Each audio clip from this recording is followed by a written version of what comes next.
they all know me. Can you put yes or no, uh, like, love, whatever it is, or maybe some message for me to know that you people have arrived. Uh, I'm sorry for what happened yesterday, but that was not in our hand. There are some things you cannot control, and the power failure, in my area were definitely not in my control. Now I can see one person has joined, and that is Bhavesh Ravdi. Uh, Welcome, Bhavesh. And then I can see Aryan Anand. Good evening. Netra Ganesan. Yes. Thank you very much for joining. And let's wait for a minute or two before other people also come. And yeah, I can see some likes also coming. Great. Thank you very much. And I am very happy for the response which I'm getting on my Facebook Live. The first one on 31st of March was extremely good. The amount of, yes, good evening, Pinto. I can see your name here. Welcome back again. I know you people had a disappointing day yesterday, but that is fine. That is what life is all about, and that is what we are talking about here, the uncertainties of life. Okay, I can see more like, let me have 2 minutes of casual talk with you, and then we will start. Uh, so we have Shashi also has come. I can see Shashi's name here, and then we have Vikas Kumar, Shashi, Neelam Mittal. Good evening, Neelam. How are you? Ujay Singh Rajput. Okay, fine enough. So I think we've got enough to begin with. And meanwhile, people will be joining and they'll be welcome. So coming back to the reason, of being here, all of us, why do we assemble here? We assemble because we feel that there is a value in sharing. We feel that there is something which, during our discussions, during our interactions, your questions and my answers, etc., it is going to enrich you somewhat, and that is why we are all here. And that's great. I can see Kaya from Finland. She has joined, and welcome, Kaya. Nice to see you here. Okay, so uh, we will talk about the posts which I have been putting on the Shambhala group. And the second week post will be covered today. And of course, Netra has reminded me that two posts of last week were left out. So we'll be basically covering those two posts plus the seven posts during the week.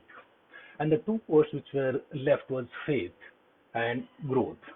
And once we cover these things, then we will talk about the other things. But I can see there is a great correlation between the different topics, though it was not planned one.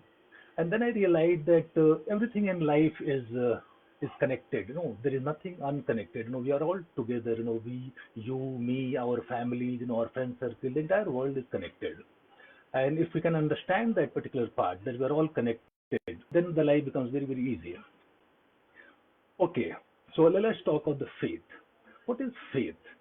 When we talk of faith, people usually relate it to a religious faith. That I believe in Hinduism, somebody else believes in Islam, somebody in Christianity, and so on, etc. But I am not talking about those type of faiths. I'm talking about the faith which you have on something unknown every moment of your life. When you get up in the morning, you can breathe. You can get up and go to the toilet. You can make your tea. All these matters are a question of faith. When you go in the kitchen, you have a faith that there will be tea, there will be sugar, there will be milk, there will be biscuits and things like that. Or when you leave from your house to go to the office, you have a faith that you will reach office. When you leave again back in the evening, you have a faith that you will reach back home. Though you know very well that there are not many people who never reach. Accidents do happen. People die, but we all have this faith that nothing is going to happen to us, and that is what faith I'm talking about. So it is impossible for us to live without faith even for a moment. Now we come to the next part is the growth. Now growth till we are alive is mandatory. We cannot not grow. Since the time a child is born, every day, every year, there is a physical growth, there is a mental growth, and all of us, in the group here right now, whether we are 25 or whether we are, 65, everybody is growing. And since everybody is growing, it's something which you have absolutely no control, whether you like it or not. Yes, some people grow in the direction which they don't like. Some people go in the direction which they like, and that is where the beauty. That is where we will be talking about the other post of the day, which was basically the impermanence of things, realizing our dreams, our similarities, our beliefs, our reality, happiness, future, self-talk. I have not actually read the topics. I have just simplified the topics in my words so that it is easier for you to correlate. Now let us talk of the first three posts which I will talk about: impermanence of things, realizing our dreams. Okay, so let's talk about these two. When I talk of impermanence of things, uh, what is permanent in life? Any of us are permanent here? Definitely nobody. Anything which takes birth, it dies. And whether it is animate or inanimate, uh, what I was yesterday, I am not today. So the yesterday, what I was is already finished. Today, what I am will finish tomorrow, and that is true for all of you. Our friends, our families, our career, our money, our health, everything is impermanent. It keeps on changing. Every day we don't realize it, but we are changing. Some are changing. Most of the people are changing for good. Very few people who change for the bad, and it is a very very positive thing that the most of people they change for good. So when I talk of impermanence of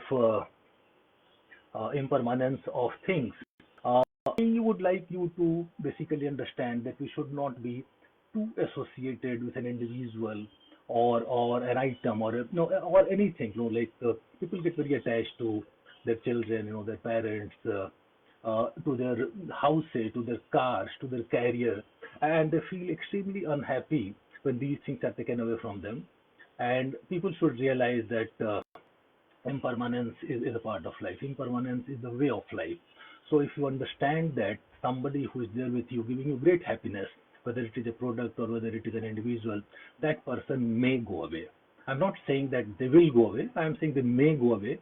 So when they go away, you should have a sort of acceptance in your life. You should not start,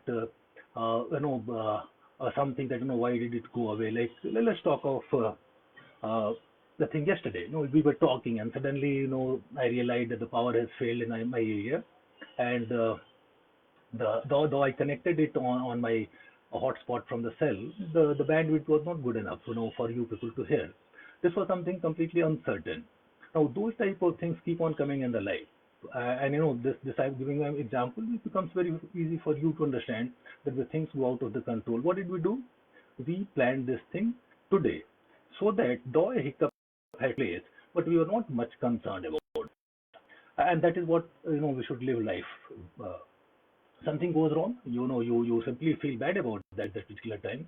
I'm not asking you not to feel bad. It is natural for you to feel bad. Something happens, you're bound to feel bad. And if you're trying to show that you're fine with everything that is happening in the life, I have a feeling that no, they are trying to fake it, because nobody can have that much of inner strength that they are completely stable in every moment of life, even if the worst has happened. Okay. And so from impermanence of things, we come to the realizing of our dreams. And it is a very interesting thing that when we have dream, uh, automatically the impermanence of things is involved.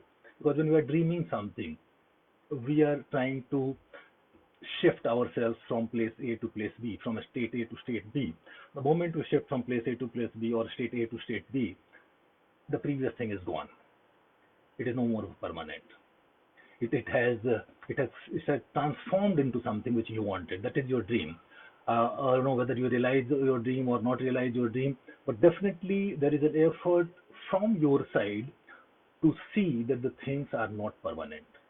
Sometimes this impermanence is because of your effort, and sometimes it is without or irrespective of your effort, etc. I had also put a post on something like, you and me are just like the same, etc. And some of the members, they commented that, we are not same.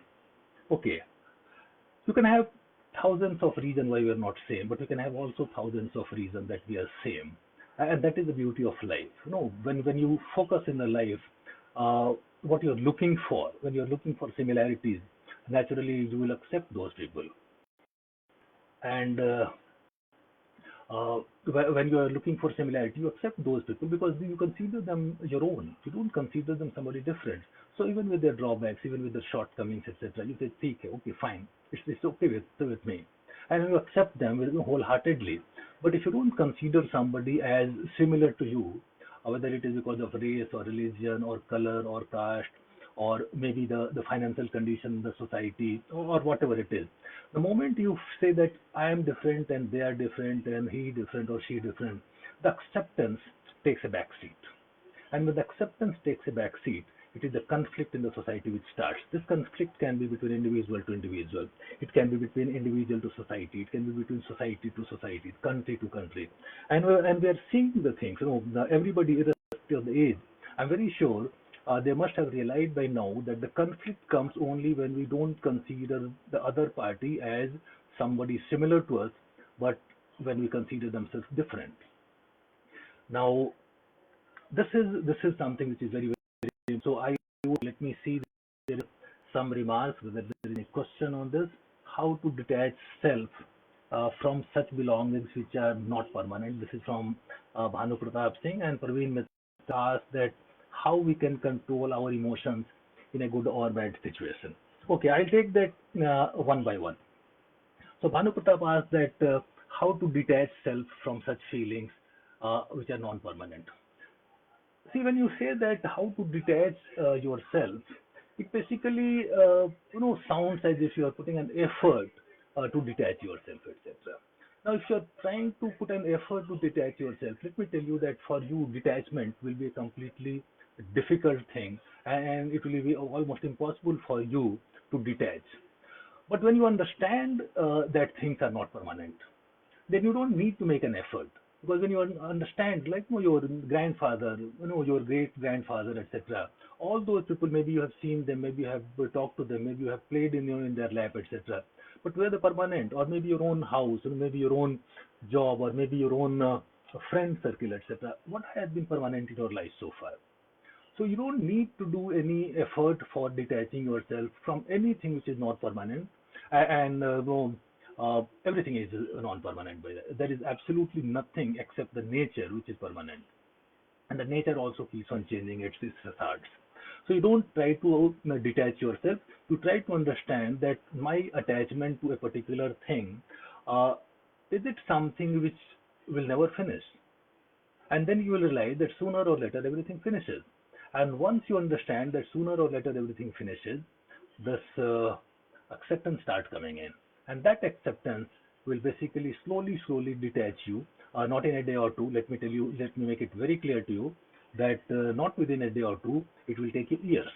Now, do you have the patience for that?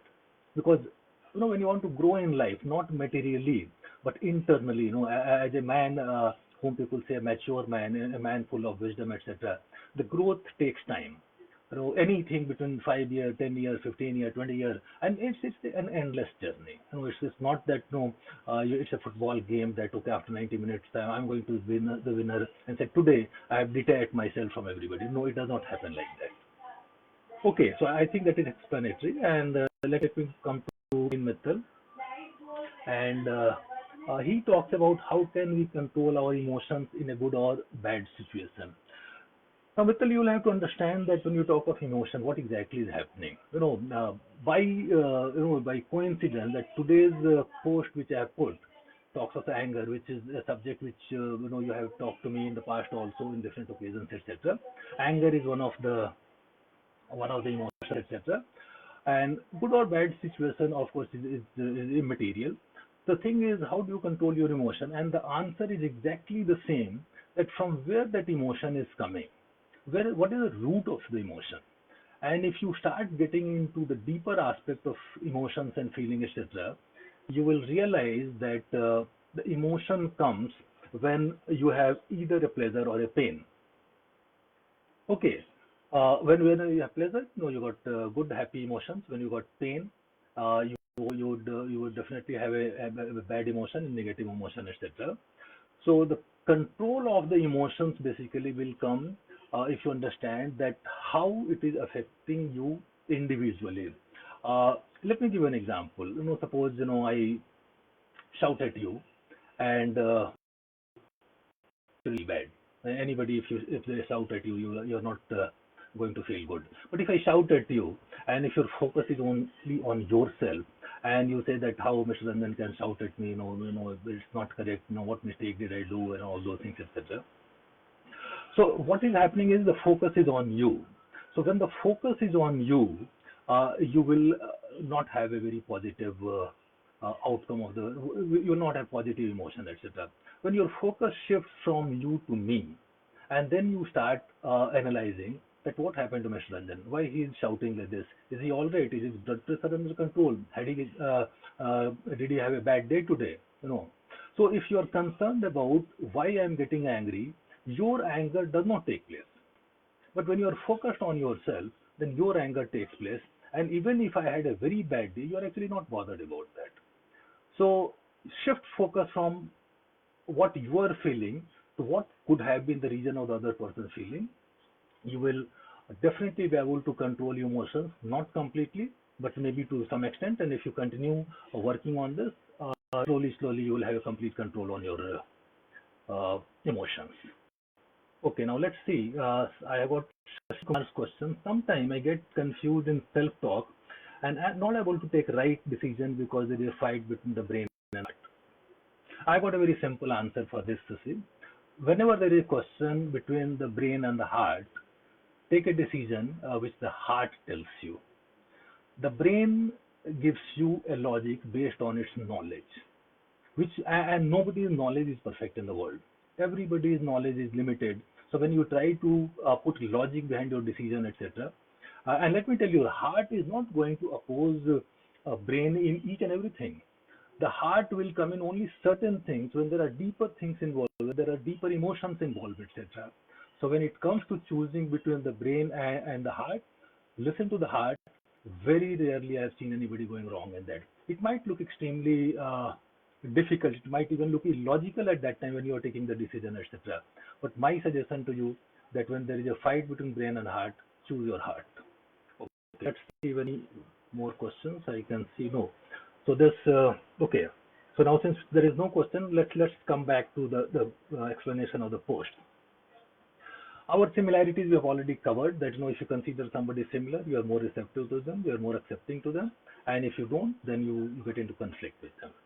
The next one is our belief or our reality, which means that what we think we become. Now, this is something which people find it very difficult to accept. That it's not like that. We all try, we all have dreams. We want to become something, but we don't become. Not everybody becomes what they want to become, and hence I would say that our belief is our reality. It does not sound convincing. Now, let me explain to you in a slightly different fashion, etc. Whenever you are taking up a new thing, there are certain questions, and this of course will come about the self-talk also, which Shashi has talked about, which is one of the posts which we have given in this particular week. See, your belief is what? What is your self-talk? When you pick up something, what do you say? What do you ask yourself? Can I do it? Most of the people have this particular question when they want to start something. Can I do it? Now, when you ask, can I do it? There is a belief system which will tell you that yes, I can do it, or there is a belief system which can tell you that no, I can't do it. Now, your belief can be positive or negative related to any particular task. But suppose you change your question. Rather than saying that, can I do it? And you start that, okay, I have to do this. So how can I do it? When you get into how can I do it, then you're looking at ways and means that, okay, for doing this particular work, I have to have so many resources, so many paraphernalias, etc., etc., and I don't have serial A, I don't have serial C, though I have serial B and serial D, but from where do I gather serial A and C? This serial A and C gathering puts you into an effort, and then you start working for that because you are not talking to yourself, can I do it or can I not do it? So when you are getting into this particular type of talk, and that is where your belief comes in. Because when you believe that you'll be able to do that, you will not ask this person that can I do it. This doubt comes, which is the first thing which says that you do not have belief in your own beliefs. So you might feel that I would like to become so and so, so and so, But deep inside the heart, the deeper, the subconscious of yours is not agreeing with you. And that is the time when your beliefs, they don't materialize into your reality. But if you have beliefs from deeper core of your heart, which says that no, I will do it whatever comes, and I am going to look for the possibilities and the ways and the means to do that, there is no way that your beliefs will not turn into reality. Okay, then comes, we have got 10 minutes time and we got three posts to discuss: happiness, future, and self-talk. Okay, now happiness is something which we always associate with a position. Okay, I got a big car. No, I'm happy. No, I got a beautiful wife. No, I'm happy. I got a good salary. I'm happy. I don't have this. I don't have that, and I become unhappy. Now you have to understand that the happiness related to the material things are not are not everlasting. Okay.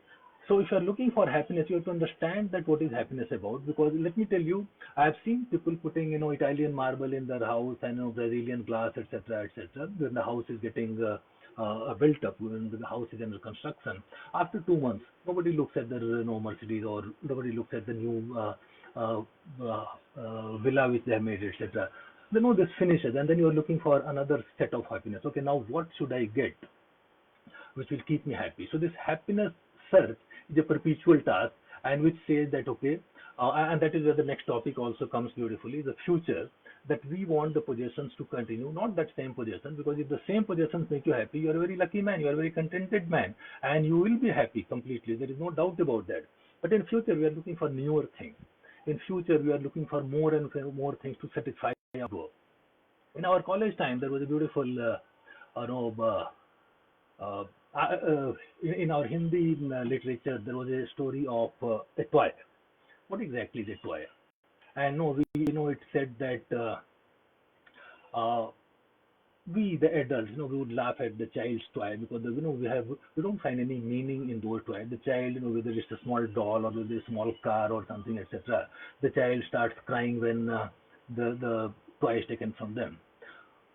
But slowly, the article went into explaining that all of us, we have our own toys. Your toy can be an Apple Mac, your toy can be an iPhone, your toy can be some jewelry, your toy can be a beautiful car, your toy can be a big house. All of us, if these toys which are giving us happiness, if they are taken away from us, we're not going to feel very happy about that. Okay, I think there is one or two more questions because I see, okay, Bhavesh Ravdi says, I can't find difference between what heart saying and what brain. Uh, I think you'll have to talk to Shashi because I replied to the Shashi on the same thing.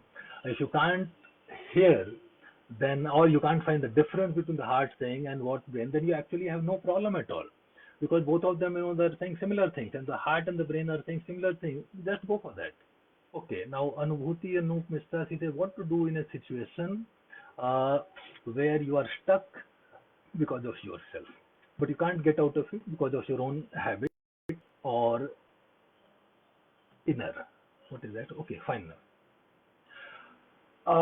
See, Anu, when you land up in a particular place where it is your own making, the first thing is you have to accept that it's your making rather than trying to find excuse that no, this happened, that happened, I did it because of so and so, I did it because of so and so individual, so and so situation, etc., etc. And if it is your own thing which you have landed in a problem, just face it, get away with that, let it finish. Where it says that we have to come out of the problems in an instant. See, the problems are there. Certain actions of yours have put you in a particular situation. You can't do anything about that. Wait for it to come out. See, the problem with the mind is that we are looking for a solution every moment when there are a lot of solutions which does not demand any action from you. And your this specific question is exactly like that. Yeah, you have admitted. Okay, now I'm very sure that when you have admitted that the situation is because of me, because of my doing, you are definitely making an effort to come out of that. But don't get too involved with that. You keep on trying to work it out and keep on trying to face that. Okay, I've landed up in this position. Nothing much can be done about that except me trying to come out of that as fast as possible. Okay, now Bhanu Pratap Singh, but why people sometimes listen to brain only in compared to head when it comes to job and financial security? How to own security? A great question, Bhavin. Let me tell you that it's not only the financial security and job we are looking for. We are very afraid, people. No, we are afraid of loss, and that's what the first or second when I talked of the fear of life and the fear of loss and the fear of future, etc., etc. Every time we are very afraid that we are going to lose this or that, etc. Whether it is the finance, whether it is a job, and this is an insecurity because you are associating yourself with these external things. Naturally, when you are associating yourself completely with your job, you're very afraid about your job because what happens when this job goes away? No, your complete life is in shambles. Your complete life is shattered. So what happens to that? So when we know this, so the basic thing is from where this fear comes. This fear comes because we have this particular feeling that the future uh, cannot be brighter than what it is, etc. And that is the reason everybody wants to stick on to the same job, stick on, even if you're extremely unhappy because you feel a security in that, you get every month the salary, don't want to get into entrepreneurship because you have a feeling that there is fear. No, I might fail. Yeah, definitely you might fail. Who says that everybody who tries something gets thing? Have you seen the children walking? Small children when they start walking, every time they fail, every time they fall, what happens? Do they remain sitting only? They don't, because you have to keep on trying also. So when you get into insecurities, please understand that if you are insecure, your growth is stopped. You are not going to grow with your fear. So if you really want to grow, or if you really want to realize your dreams, etc., you have to disregard this particular financial worry. And for that, I used to do a neuroscience course long back, 2 years back. And the trainer from USA, he had a very funny sort of a solution for this. He says that consider your insecurities as a physical object, maybe a big stone or maybe a big something, and you feel that you are walking on a path on which this stone is put, which is your insecurity, which is your fear. He says, you just walk and go on the sides of the stone. You just bypassed your problem, etc. This particular thing, though it sounds very, very ridiculous, but he had said that as a neuroscience, you feel that even if there is something which is an obstacle in my face, if I can't cross that, I can at least go beside that. And what are you looking for? You're looking for further going. You are not hell bent on crossing that obstacle itself. Your idea to keep on walking. And if you step aside and keep walking, you're walking. So that is what it is. Okay, now, Nila Mittal, I trust on someone. How can you make sure that he or she does? And now this is a question which almost everybody faces. But let me tell you something. The trust you have to start. There is no way that you are going to check somebody whether he is trustworthy or not. You have to show the trust. And let me tell you, if you show the trust, and the second person, whomever you have shown your trust on, they recognize it very fast. And let me tell you, it's very difficult knowingly to break somebody else's trust. So if you trust somebody, very rarely they will break your trust. But if you are trying to check whether somebody can be trusted or not, yeah, there are great possibilities that they're not going to cheat you, they're not going to trust you, or they're not interested whether you trust them or not. So make sure that you are the first one when it comes to trust. Now, okay, okay. So we still have the self-talk and which okay, fine. We'll cover the self-talk because it is very very important, and we can exceed for 5-10 minutes. I don't think anybody will mind that since we are in a good interactive session. Okay, what is self-talk? Self-talk is something when you are alone or when you are in a crowd and certain doubts which are coming, like what we were talking just 2 minutes back, that can I do it, can I not do it? Or somebody asked that, okay, between the heart and the mind, there are discussions. So all these discussions are self-talk because there are two people inside you. One is looking for security, another is looking for growth. Now it is very obvious that who the stronger will win. But this talk uh, will now I can see a emoji from Ajay call very angry. I don't know why you are angry, but no, if there is something, put it in a message here. Getting the signal, etc. Right now, Bhavesh, I will just take 2-3 minutes more. I'll finish and after that we'll see next time whether we need to increase the full time or not. Okay, so coming back to self-talk, that what you talk and that self-talk is basically builds up your belief.